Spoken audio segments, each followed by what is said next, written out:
Hello, everyone, and thank you for attending today's webinar, Managing Your Gateways the Cloud Way, Cloud Managing Your Subscribers Experience, sponsored by Zyxel Communications, partnered with Walker. Before we begin, I want to cover a few housekeeping items.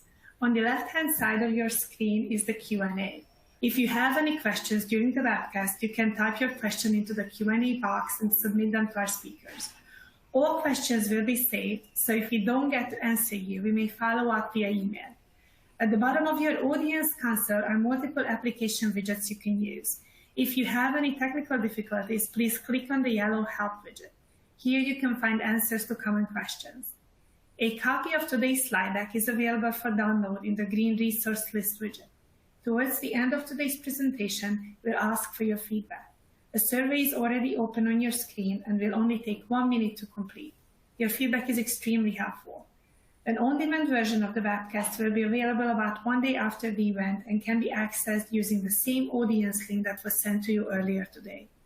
I would now like to turn the event over to Light Reading's Cable and Video Practice Leader, Alan Bresnik. Alan? All right, thank you, Barbara. Hi, everyone. Welcome to today's Light Reading webinar, which is entitled Managing Your Gateways Cloud Way, Cloud Managing Your Subscribers Experience. As Barbara noted, my name is Alan Bresnik. I'm the Cable Video Practice Leader of Light Reading and a contributing analyst at Heavy Reading, which is the research arm of Light Reading. Based outside Toronto, I specialize in the cable, video, and broadband technology markets. I've put together this webinar in tandem with our sole sponsor, Zyxel, their partner, Walker and Associates, and one of my Omdia colleagues, John Kendall. We have another very instructive program for you today, focusing on the latest advances in Wi-Fi technology, the development of cloud-based broadband gateways, and ways to improve the broadband experience for subscribers. In this session, we will look at how service providers can cope with the rapidly evolving broadband market and rising consumer expectations of home Wi-Fi performance by embracing cloud-based management of home gateways. We will examine the biggest challenges of home Wi-Fi today and discuss how those hurdles can be overcome. And we will see what the future may hold for remote management of the home network. Okay, before we get started, please remember that the slides will advance automatically throughout the session. As Barbara said, you can download a copy of the slides at any time by clicking on the Additional Resources button, which is located below the presentation window. As usual, we have an audience question and answer session at the end of this webinar. You can take part in the Q&A session by asking questions at any time. Just type your question into the Ask a Question area and then click the Submit button. We'll also serve up 2 audience polls today, so we'll keep things moving along briskly. And in that light, let's take a glance at our 3 main speakers. After I quickly set the context for today's discussion, I will turn over the digital stage to my colleague, John Kendall. John is a principal analyst for media delivery at Omdia, a sister company of Light Reading. He will join us from Austin, Texas. Our next presenter will be Patrick Moreno. Patrick is a Western Regional Sales Account Manager for Zyxel. He will join us from Des Moines, Iowa. Our third speaker will be Todd Kerner. Todd is a Regional Account Manager for Walker & Associates. He will join us from Orlando, Florida. Okay, so let's look at our agenda for today's session. As usual, we have plenty to cover. First, I'll talk about the changing broadband market landscape, and then John will come on and talk about rising requirements for broadband performance. He'll give his growth forecast for Wi-Fi 6, and then Patrick will come on and talk about challenges with the in-home Wi-Fi. We'll guide into the remote managing the whole experience.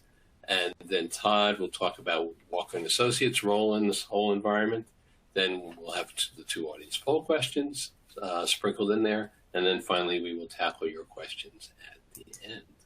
Okay, so let's get started by looking at the U.S. federal government's awards process for its new Rural Digital Opportunity Fund, or RDOF. So far, after a lengthy public auction process, the FCC is doling out about $9.2 billion in funding programs to 180 winning bidders, including incumbent telcos, cable operators, electric co-ops, satellite operators, and fixed wireless providers. All of this is to connect more than 4.2 million unserved homes and businesses throughout the country with broadband connections. As you can see from the map here, the awards are particularly concentrated in the Southeast, Mid-Atlantic, and the upper Midwestern states, but every state is well represented here, as you can see by all these blue dots all over the place. Plans call for the FCC to hand out up to another $11.2 billion in grants in phase 2 of the program. Overall, the feds aim to award more than $20 billion in funds over a 10-year period. So that's what's happening on the RDOF front. But the RDOF funds are just part of a much larger federal commitment to wire much of the country for broadband, relying heavily on fiber for much, if not most of it, but also relying on other technologies like coax, like wireless, whatever else, and even satellite. The Bipartisan Infrastructure Act, passed by Congress last fall, for instance, allocates about $66 billion in federal funding for bringing broadband to every corner of the nation. To get a sense of how much fiber is out there already, let's take a look at some highlights from the Fiber Broadband Association's latest annual study. FBA reported that fiber now already passes over 60.5 million homes in the U.S. after growing 12% last year. Some 6.9 million homes were passed by fiber for the first time in 2021, representing the second biggest fiber to the home growth year yet. And some 43% of U.S. households and an impressive 60% of Canadian households can now access services over fiber. All this is spurred by massive investment, as we mentioned, the $66 billion under the Bipartisan Infrastructure Act. So these numbers will clearly keep spiking over the rest of the decade. In fact, the RVA, which is the research outlet that Fiber Broadband Association uses, RVA fiber investment forecast calls for the U.S. service providers to spend $125 billion over the next 5 years, more than any fiber funding to date. And of course, a big factor, by far the biggest factor in that, is all the federal funding. So all that, let's say a couple words here about Wi-Fi 6 before we turn things over to John. Let's look at the chief benefits of the latest and greatest Wi-Fi spec, which is Wi-Fi 6. As you can see here, these benefits are quite substantial. First, much higher data rates, up to 37% faster than Wi-Fi 5. Second, much higher capacity, up to 4 times the throughput, thanks to MU-MIMO. Improved coverage, 20 to 30% better coverage of home or business, and better performance in environments with many connected devices, as I think John will go into in a little bit, plus improved power efficiency. So lots of benefits coming everybody's way thanks to Wi-Fi 6, and we'll be getting into that a bit more during this webinar. Okay, well, that does it for me. So now let's turn over to our first main presenter, John Kendall from Omdia. So, hey, John, great to have you with us again today. Hi, Alan. Thank you so much. Sure. So, yeah, I'd like to start with how broadband has evolved a bit more quickly than maybe we expected. And I think a lot of this was due to the pandemic. But I already hit my animation. But before I start this, I do want to talk about how these trends were already existing before the pandemic. It just kind of hastened their approach. So more and more people were working from home. More and more people were learning at home, especially during the pandemic. I know my 2 sons were learning at home. More entertainment at home. Obviously, we've seen the rise of over-the-top, and we've seen that in our set-top box research practice. But we've also just generally seen it as a broadband trend. And then professional services at home. And I think this all leads to a logical conclusion that consumers are seeking basically, especially allocated bandwidth for services. And I think, and I'll get to this a little later, but I think what you'll understand is that the consumer expectation has fundamentally shifted out of what they want from their home broadband experience. So yes, this next slide is about how broadband performance requirements have changed. So whole home Wi-Fi is a very important trend right now. because of COVID, but also because of post-COVID expectations, the demand for Wi-Fi in every corner of the home is much higher than it previously was. There's a lot less tolerance for broadband not reaching, even the bedroom closet. It can be anywhere in the house. Consumers are, increasingly seeking that Wi-Fi to be everywhere. And that's to build into, people are seeking the quiet places to either work or space to exercise or whatever it needs to be done that's on broadband or Wi-Fi connection. It can be anywhere. It could be the bedroom. Like I said, it could be the bedroom closet. It could be the back porch. It could be the front porch. It really could be anywhere. And so whole home Wi-Fi requires software management. So obviously whole home Wi-Fi is not as simple as like plugging an extender into an outlet in your house. Those require separate SSIDs. And so you have a bit of a handoff difficulty. You have to manually change when you say I start a YouTube video here in my office and I move to my bedroom, I would have to change, which device I'm connected to. Well, whole home Wi-Fi, the selling point is that it doesn't require that. It's seamless. And so it does require a software management solution. And my last point on this bit is that, service providers need to be partners with their customers in the home network. And I'll get more to that a little bit later. We see a lot more concurrent use. We see a lot more of entire households, maybe at home all day, maybe not. But it's shifted the peak usage from what used to be considered, your 6:30 to 9:30 p.m., whatever time zone, to an all-day affair. And more devices are requiring more concurrent bandwidth. So if I'm here, my children are in the back room, they're streaming YouTube, and my wife might be watching a show on television. This is all bandwidth that's being consumed all at the same time. Which is a bit of a shift from what was before. And traditionally, Wi-Fi has not been optimized for this. Wi-Fi was a nice to have. It was a luxury, but it was not optimized for this without some kind of management software. And again, this is a permanent change in expectation for the consumer. And we also see an uptick in upstream use. Traditionally, historically, home broadband's seen a massive downstream bias. It's what can I consume? Am I downloading MP3s? I'm dating myself, but am I downloading videos? What am I bringing into my house?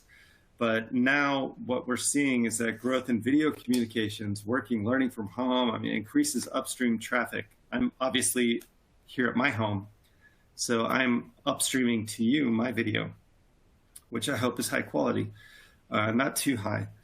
But so it requires performance parity with downstream traffic. And that kind of feeds into what Alan was saying about fiber, because fiber does offer this interesting ability to have a symmetric connection upstream and downstream at about the same bandwidth rate.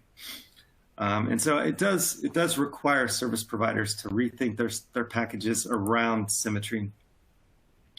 We also do see a lot of performance sensitivity. So consumers are obviously, like I said, more dependent on home broadband than ever before. But that performance is harder to guarantee. And so when people are trying to work from home, they see these issues are more noticeable than ever. So if you are trying to download a video and it's taking a little while, your tolerance for that is going to be higher. But if you're trying to work from home, your tolerance is going to be very, very small. And latency is another particularly important element with video communications, remote desktops, and also gaming. So yeah, I did want to point out that service providers are competing, with retail for CPE share. And I think as a result, especially from post-COVID, because the retail channel was ready to sell through more rapidly than service providers because of supply chain constraints, that we saw a bit of an uptick on the retail chain. And so we see that service providers are now more recognizant that they need to deploy more robust CPE. And really, again, the message here is that software is going to be the linchpin for traffic management. So software can exist in the retail chain, but it's also going to be increasingly important on the service provider chain. And again, I'll come to that a little bit later. But the one thing to remember is that service providers are actually very uniquely positioned to provide the next generation CPE at a lower upfront cost, whether that be a rental sort of situation or a subsidized piece of CPE. But the most important thing is to remember that they are the first point of contact if something goes wrong. So this slide, and I'll go through this one quickly. All vendors will offer or did offer Wi-Fi solutions, Wi-Fi 6 solutions in 2021. And you can see our forecast here for retail Wi-Fi shipments. In 2021, the opportunity was a little smaller. The price point was a little high for consumers. But the retail offerings were focused on Wi-Fi 6 and increasingly shifting to Wi-Fi 6E, and you're starting to see some of those deployments starting this year. And you see that that increased performance in congested home networks. You can see the 8x8, MU-MIMO, OFDMA, all these different things are helping to manage household Wi-Fi. And again, consumers are increasingly judging their broadband on Wi-Fi. And I'll touch on that here again a bit later. So Wi-Fi 6 is the future right now, the near future. I should put that qualifier in there for service provider CPE. So while consumers did turn to retail products for improved Wi-Fi during the pandemic crisis, service providers during this time recognized the need that they're going to deploy a higher bandwidth solution. So you see the forecast here through 2024 of Wi-Fi 6. And I included Wi-Fi 4 here, or 802.11n, simply as a reference point of how that technology is basically almost nothing now. And you'll start to see Wi-Fi 5 follow that trend, and you'll start to see as we move toward more advanced Wi-Fi specifications, you'll see that continue to happen. But as I was saying earlier, service providers are uniquely, positioned to provide that next generation Wi-Fi equipment. It could be a lower cost rental. It could be on loan, just to entice, higher ARPU services. So if somebody wants to subscribe to a 200 megabit connection, a 500 megabit connection, a 1 gigabit connection, you can entice them with the better Wi-Fi, because that's why you're paying for this. So yeah, Wi-Fi 6 will be an important part of the strategy, but it does need to be targeted where it's most useful. And the reason why you see Wi-Fi 5 continuing to be a part of the forecast is because, certain service providers are going to need to target where they can deploy the Wi-Fi 6 to where it's most effective versus, say, a Wi-Fi 5, given, what bandwidth they can deliver in that footprint. So in short, almost finished here. The long-term solutions must be more flexible. So we see increased bandwidth demand. Obviously, I've covered that. We've seen increased customer service calls. So, what's the solution to that? In the short term, you hire more call center staff, but the optimal solution is to have a better software on your home broadband CPE, and that can enable remote management, proactive troubleshooting, solving the problems before the customers even notice there's a problem and before they even pick up the phone to call. And we did see, obviously, a large increase in video streaming.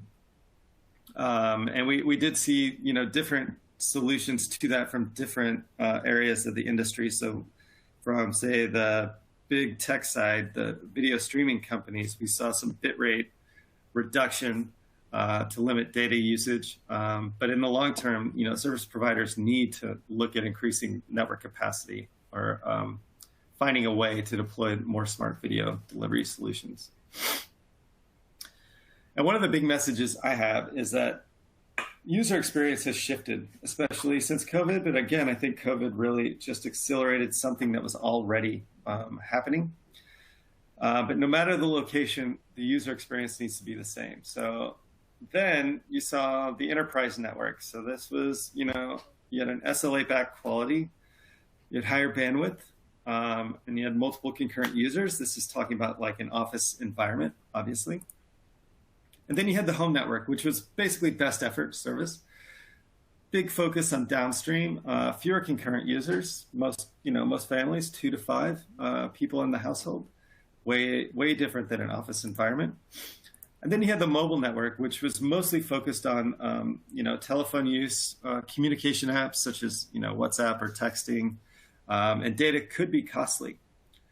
But what we've seen the consumer expectation shift to is this converged network, this idea that wherever I am, I should be able to stream video, whether it be here on my phone, whether it be here on my laptop, whether it be on my television. I need to have the same experience no matter where I am. So if I want to watch a soccer game at work, not encouraged, but some people do it. You want to be able to do that as well as do it at home, as well as do it on your mobile phone. And also those applications need to be served no matter where you're located or what network you're on. If you're on an AT&T wireless network and you have a Comcast cable network, you want those things to speak together and work together. And most consumers don't want to see that separation. So they do want to see end-to-end application management. So essentially, service providers need to innovate and partner with their customers. Find a lower cost of bandwidth delivery or find new revenue streams with guaranteed service quality. If you can find a way to say, okay, you are a mental health professional or a personal trainer, then we can guarantee that you will have this amount of bandwidth for your work, like you would get in an office environment. So that's a way to recognize new revenue streams. Software is a real key element, and I think our Zyxel friends here, Patrick, will get to that. But software is the linchpin here. It'll manage the home network better, enable that proactive troubleshooting and management. Eliminate those truck rolls and those service calls because those can be quite costly to service providers. And also, to better serve increased video demand, service providers need to increase their network capacity. I know that sounds trite, but it is true, and we're seeing it across the board. Or deploy smart delivery solutions, so also find a way to manage how that video can be delivered, how that video quality can be guaranteed, those types of solutions. So that this converged network I was speaking about, this is going to require service providers to, fundamentally evaluate strategies to meet these longer-term bandwidth solutions, which aren't longer-term anymore. They are now contemporary. It is now that consumers have changed their expectations. And a lot of that does have to do with the pandemic, but a lot of that, again, I think was accelerated by the pandemic and was already happening. And with that, that's my presentation. Thank you very much for listening, and I'll stand by for questions. All right. Thanks, John. Thanks for battling the pollen and allergies down there to do your presentation. Really appreciate that. No problem. I held it together pretty well, I felt. So. You did. Though I am shocked to hear you suggest that anyone would be watching a soccer game while at working. But I suppose there might be one or two people who might do that. Okay. Let's go into, thanks for giving us all that background on Wi-Fi and the broadband subscriber experience. Let's take a look at our first poll question here. Let's see what we have. It should be up on your screens now. The question is, are you currently using a remote management solution? We give you 5 choices. Please select one. 5 choices are, yes, we are currently using TR009 localized remote management solution. Yes, we are currently using a cloud-based remote management solution. No, we are not planning to implement a remote management solution. No, we are currently evaluating a remote management solution. And no, we are not currently using a remote management solution. Okay, so now it'll take the ON24 system a minute or so to compile all the results. So while waiting, I'll ask John a quick question here. So John, as long as we're talking about remote management, what do you see consumers gaining from Wi-Fi management, from having their provider manage their Wi-Fi? Well, I think the key element here is that, one, your provider, I mean, you have a close relationship with them, whether or not you believe it. You pay them a bill once a month for a service. Right. And it's incumbent upon them to provide you that service. That service has now expanded beyond giving you broadband to the outside of your house or to just right inside of a wall in your house, but it's now shifted into a around the house solution. So basically a service provider needs to be able to give a high quality service. If you're going to upsell, say to 100 megabit, 200 megabits and on solution, then you need to be able to provide that, because if I am on my phone and I do a speed test and I'm in the other room and I'm getting 15 megabits a second, that's gonna be a touch point. Yeah, that's gonna be a point of contention. And so I think what service providers need to recognize is that there's inherent value, because you don't just need to provide a 15 megabit connection. You can provide 200 or upsell, and you can provide more advanced CPE, and that gives you more management solutions. And it also cuts down on the back office calls, the truck rolls, anything like that. So I think it's very important to look at Wi-Fi management as a very important tool in the toolkit from a service provider perspective. Okay. All right, John. Thanks for that. Let's take a look at the poll results. Let's see if I can get them up on the screen in good fashion here. Went back. Okay. So not sure if people are seeing this yet. Barbara, could you push this to everybody's screen? Because I'm having a little trouble doing that.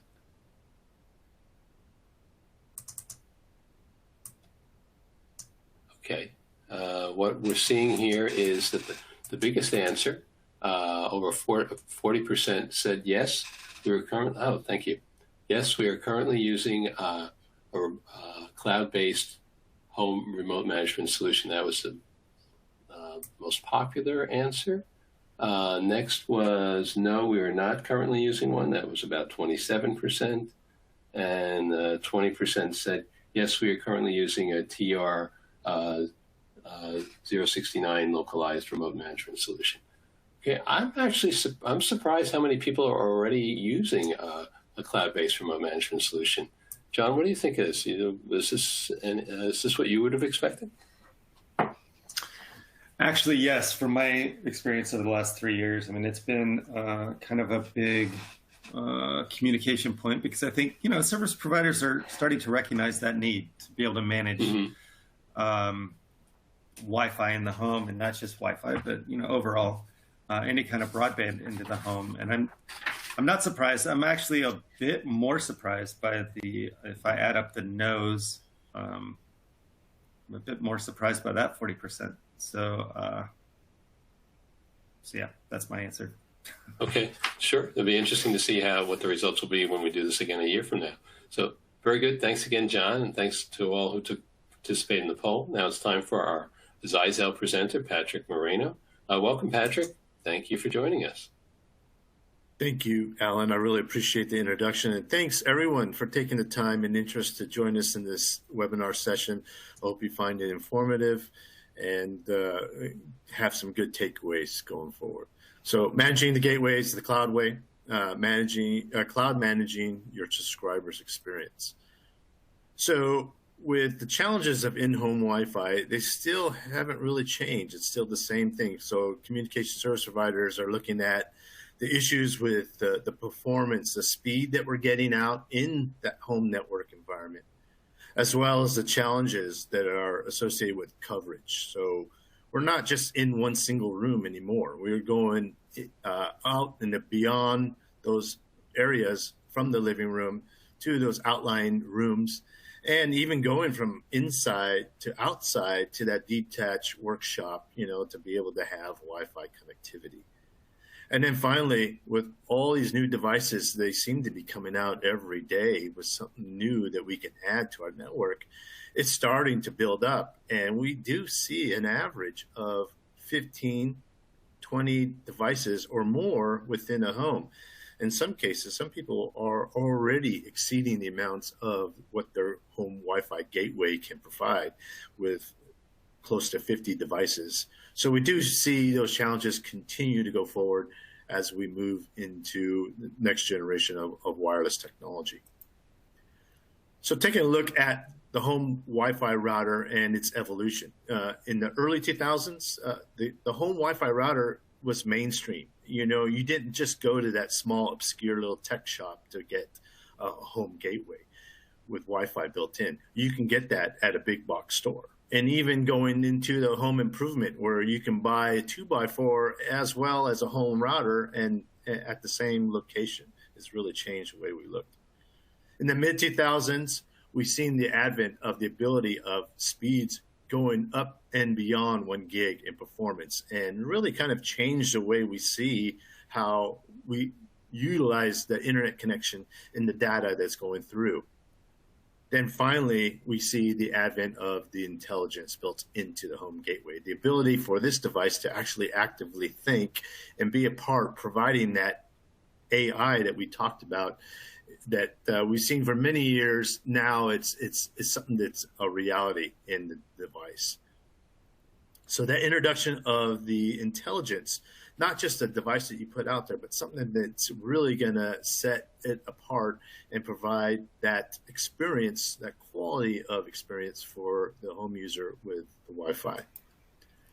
That brain trust is the self-organizing network, or SON, and it's 3 components. It's the self-configuration, the self-optimization, and the ability to heal itself.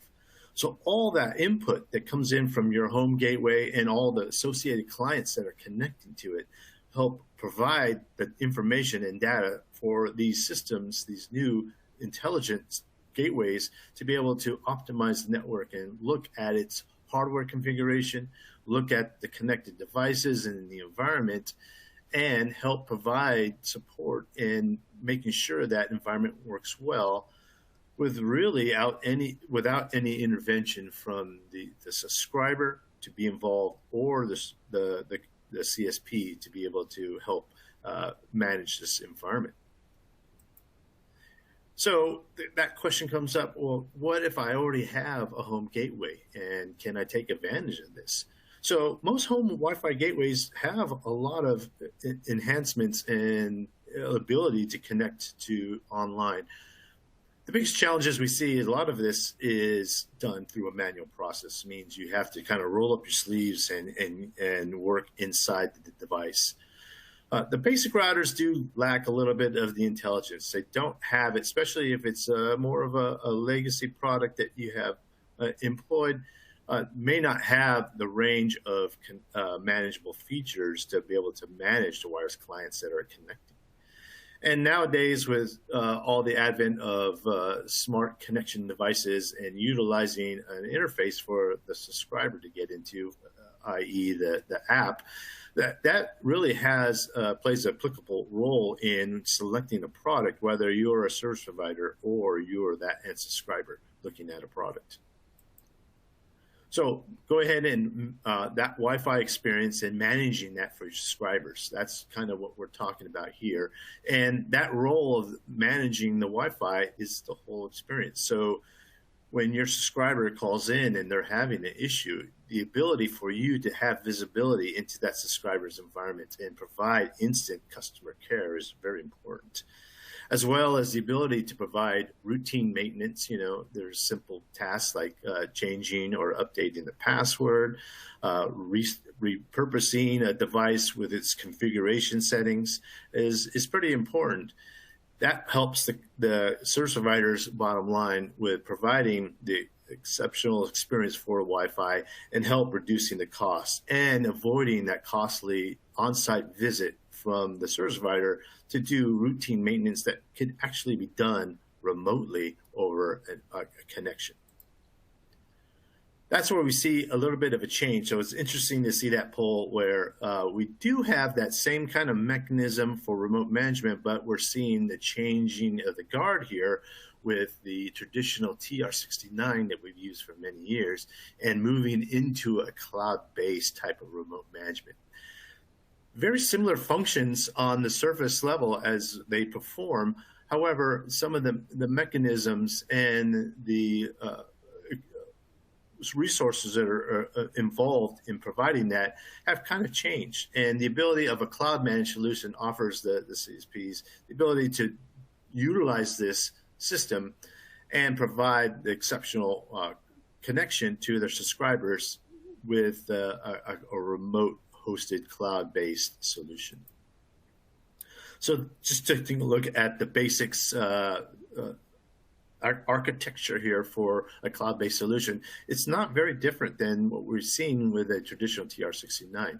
From both sides, from the subscriber as well as the central office of the provider, they have an instance that they connect to manage that subscriber's environment over what we call that cloud connection. Then in the subscriber's environment, there's a gateway, that's the touch point, and it allows those connected devices to interface and have visibility into that subscriber's environment from the communications provider. So what that cloud managed system delivers for Wi-Fi, it enables the ability to offer new services and quickly deploy them with ease. Also, all the vital statistics that we see inputting and outputting from the home gateway and all the interconnected devices are input into the whole cloud system where it can be viewed and managed and reported upon by the service provider to help optimize that subscriber's environment. And working together in an open environment allows that cloud managed to allow different vendors of different types of variety of products to be managed and coexist in that ecosystem.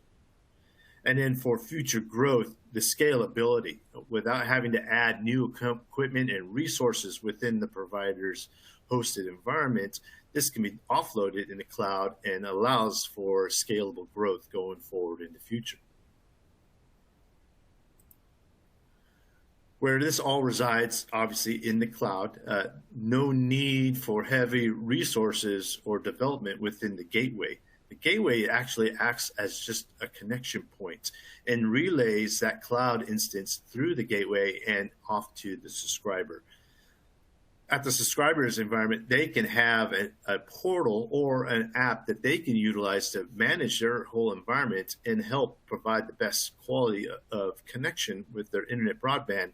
And that's all measured and connected into the cloud instance. So everybody is basically on the same page and allows an interface for each party to be able to see what's going on and allows for the best optimal environment for the wireless connection within subscriber's home.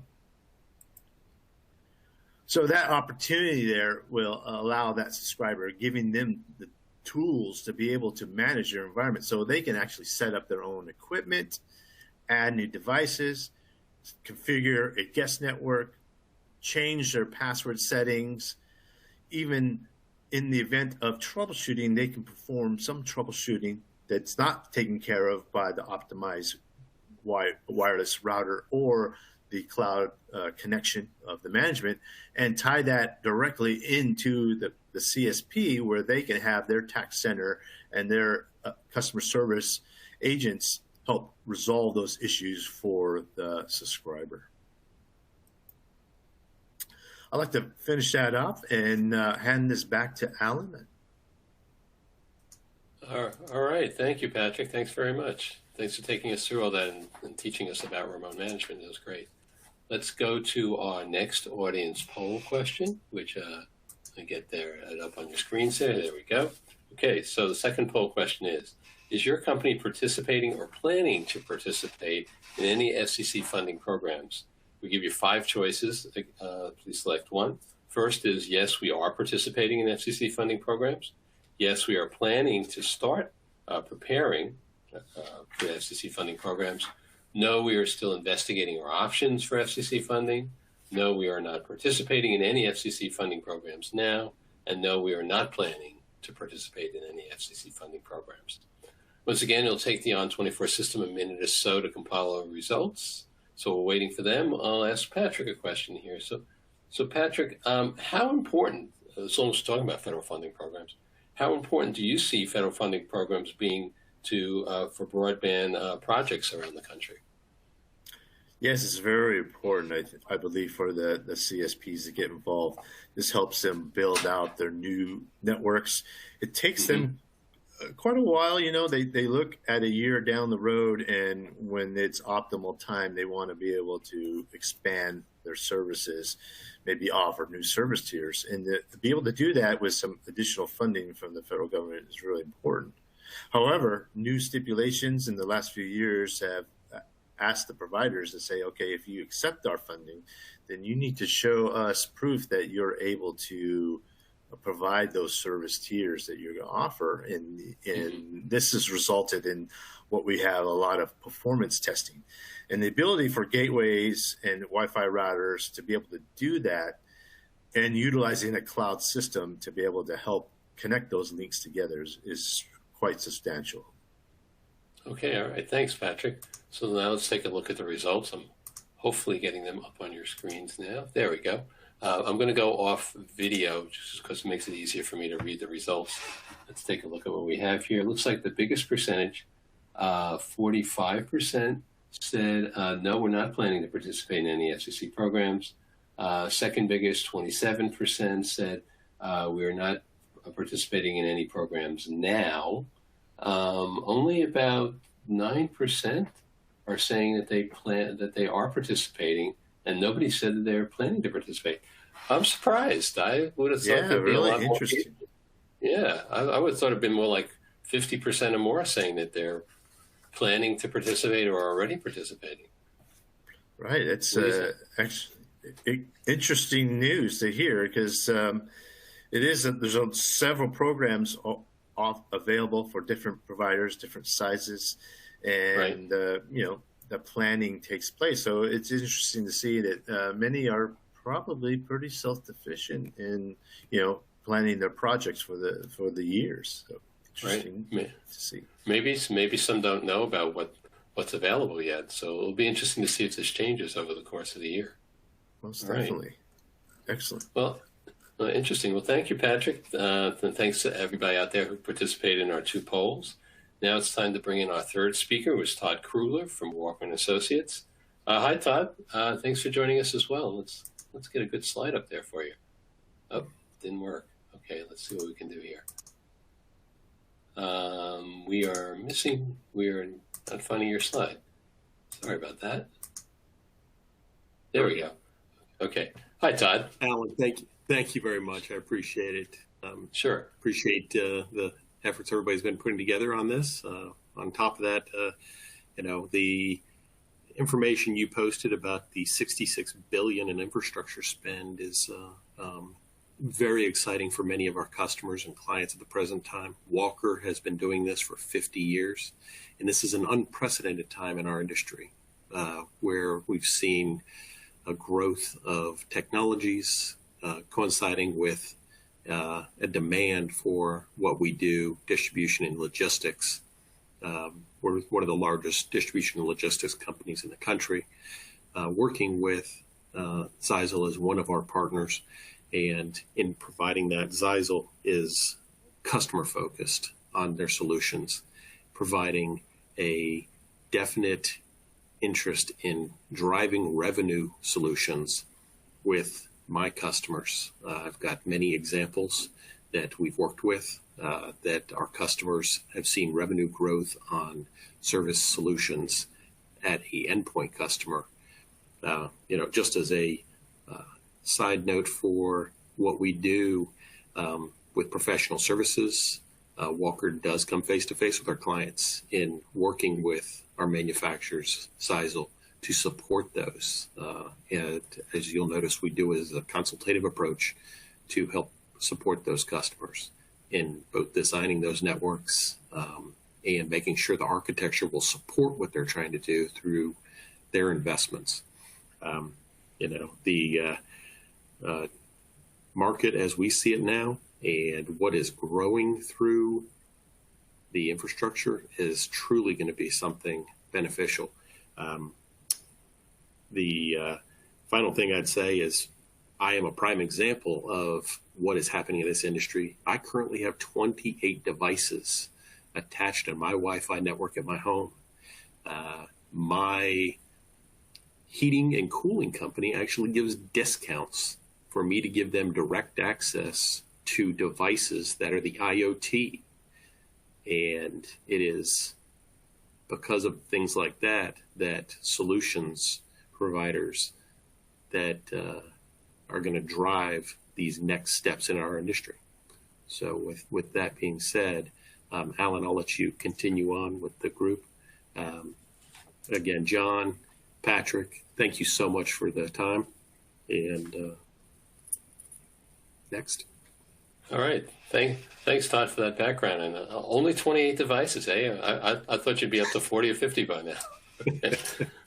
That's pretty amazing. It'll be interesting to see how high we can go with that. Let's see if we can get to our panel discussion slides. Sorry, I apologize. Things are a little out of order, but here we go. Okay, so for the group, let's have we'll do a couple of questions and we'll take some audience questions. So first question for our panel is, what are the main benefits of local TR69 ACS and hosted cloud managed solution? I think this is either Patrick or John question. Who wants to take a stab at it first? Sure. So TR69 and a cloud-hosted solution, they're very similar in at the base. They provide similar functionality.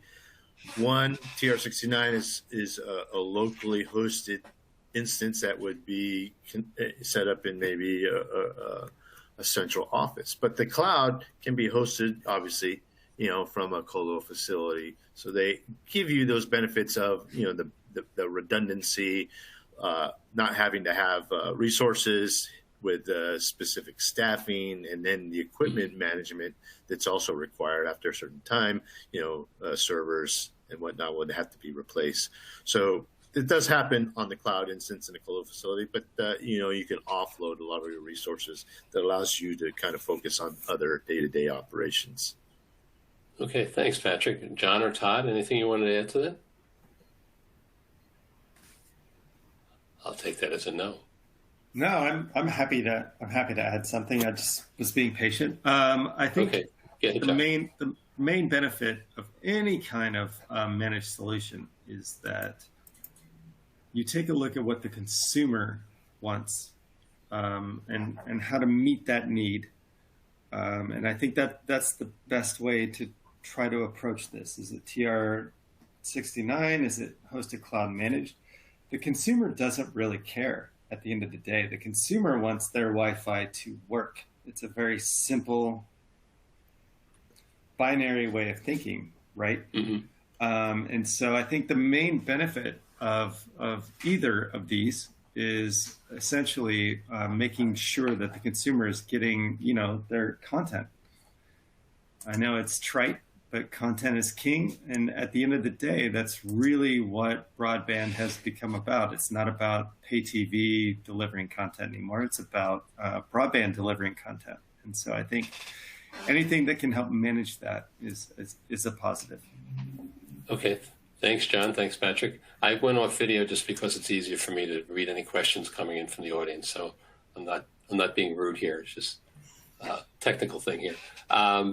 Let's go on to a next question, which is does the cloud managed ACS follow the same standards as Broadband Forum's TR69 ACS? Patrick, you want to start us off on that too? Sure, certainly. So it does follow those standards. Believe it or not, that's the TR69 Broadband Forum, the technical reports that they're referred to, is the basis of any type of remote management system. The cloud version actually enhances that, and they've added, depending on vendor to vendor, there's some proprietary enhancements to help improve that. A lot of that goes into the interfaces that we utilize, whether it's on the subscriber side or within the support center to allow us to see all that information, the data that's inputting and outputting from the wireless router, the extenders that are being deployed, and the product. So when there is some sort of issue, say like overloading of too many devices, it can allow that network to actively load balance that for you, just like you would in an enterprise environment with enterprise equipment. We're just doing it on a much smaller scale within the subscriber's home. So they do utilize that. However, the cloud managed systems are, I would say, the next generation or the new breed of managing your products, making it a lot easier to connect to less resources on your connecting device, like the computer, your mobile device, to be able to see that information. So if you're out and about managing your subscribers, you can have the same quick instance connection without having to actually be tied into your local tax center in the central office. Okay. Thanks, Patrick. Todd or John, anything you want to chime in on that one? No. Pat's got the lead on that one. Okay.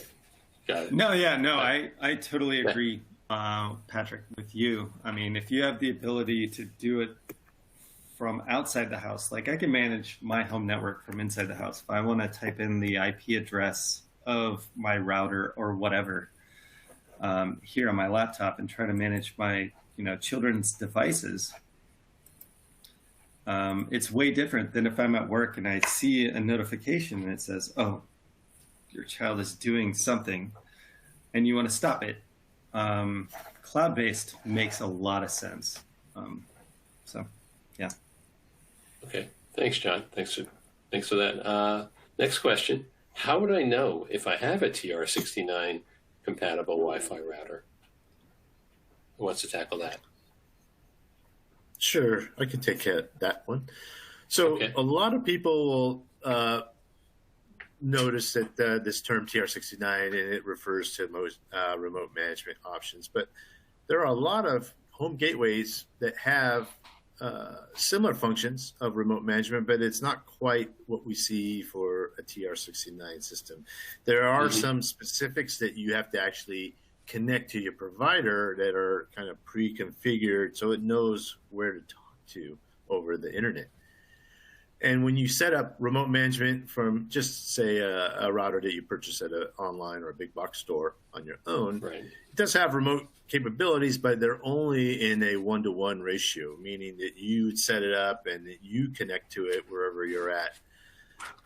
With a TR69 system and a cloud managed, you can see the provider has the ability to see, over 100,000 connected devices within their network and allow them to manage and have a view which you wouldn't really see. So when you do purchase a retail or a consumer quality Wi-Fi router, you don't really have those inherent features built into it. So that's why it's really important to kind of source out a service provider quality or grade or carrier type of grade manageable router that does employ those type of features, so you can set that up within your network. Okay, thanks, Patrick. Anybody want to add on that one? Yeah, let me just say, Alan, for years, Zyxel's been providing that solution of TR069. It's an industry standard TR069 solution. We always say these types of things, but with seamless connectivity, it is no longer a wish for what we're trying to do. It is now a service delivery requirement in how we deliver these services. So TR069 in a managed solution is really becoming a way of supporting your revenue clients and supporting the infrastructure in a much more effective manner. Right. So it's not just a want to have; it's a must have now. Okay. All right. We have time for another question or two, but before I do anything else, I just want to point you towards the evaluation form, which should be on your screens. Please complete this form and give us some feedback about the session. To complete the form, just press the Submit Answer button at the bottom of the page. Okay, so while you're doing that, I'll go back to the questions that we have here. Question number 4 that I have up there is, are there any limits on how many devices in the home can be remotely managed with an ACS or a cloud system, or is it unlimited? Patrick, you want to start us off on this? Sure, certainly. So yeah, it seems like it's almost unlimited. Most ACS systems have the capability up to 100,000 nodes or routers in their serving environment. So imagine that times, we'll say, an average of 15 devices. That is pretty applicable when you want to maintain your subscribers' environment with a wireless connection. That's an impressive number. Yeah. Very impressive. So a little bit different than what we see in enterprise, where you have hundreds of thousands of interconnected devices that are just machine connections. But this is actually live. All those devices, think about it, in your home, can be remotely managed and viewed and within a cloud or an ACS system. Okay. Thanks. John or Todd, anything to add to what Patrick had to say? I can add something. I guess it depends on the kind of devices you want to talk about. Obviously, okay. I mean, if you're talking about a mobile phone or a television set, those are very different things from, say, a Ring doorbell or a Google Nest doorbell or something like this. But they all are fundamentally doing the same thing, right? Mm-hmm. And they're all still trying to use the home network. So I think it's a yes or no question that you've asked. And I'm not giving you a yes or no answer. I'm just saying, it's important. That's okay. You're an analyst. You're not supposed to give yes or no answers. Well, it's important. It's important for the remotely managed devices to be able to perform their function, really, at the end of the day. And so the limits, I think I agree with Patrick. There's really no limit when you look at it from a physics standpoint. But really what you're looking at is performance, and that performance is all going to be back to the quality of the software that's managing, the situation, whether it be, your Google Wi-Fi, your Ring doorbell, your, Roku television set, whatever it is. Right. Right. So yeah, I think at the end of the day, you really just need to look at the quality of the software solution. Okay, fair enough. Yeah, to add upon that, there are some new developments in our industry for remote management. One of those coming from Broadband Forum with what they call USP, User Services Platform, or it's the TR369. So it's going to really take a look at those IoT devices in the home, and it's going to create kind of profiles for them so they can be managed by the type of interfaces and technology. So even if they're not traditionally a managed device, like a television or a thermostat, by setting up those profiles, now they can be managed and they can input, because they do have Wi-Fi antenna and radio that communicate within the subscriber's local home. But also that can be inputted out into the provider's either ACS or cloud system. So there are changes in our industry that are addressing those kind of things that are happening right now. Okay. All right. Thank you both.